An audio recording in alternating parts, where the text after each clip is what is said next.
O importante é Deus estar com você, porque Ele vai te sustentar.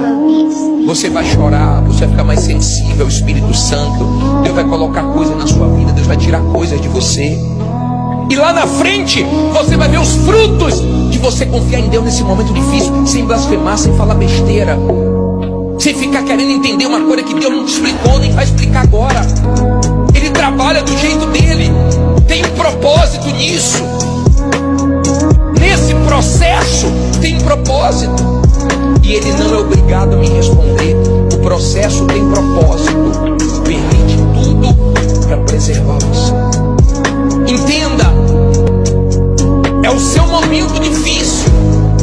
É um momento que o Espírito Santo está te levando. Não estou me referindo a você que fez besteira, que pecou e está colhendo os seus frutos.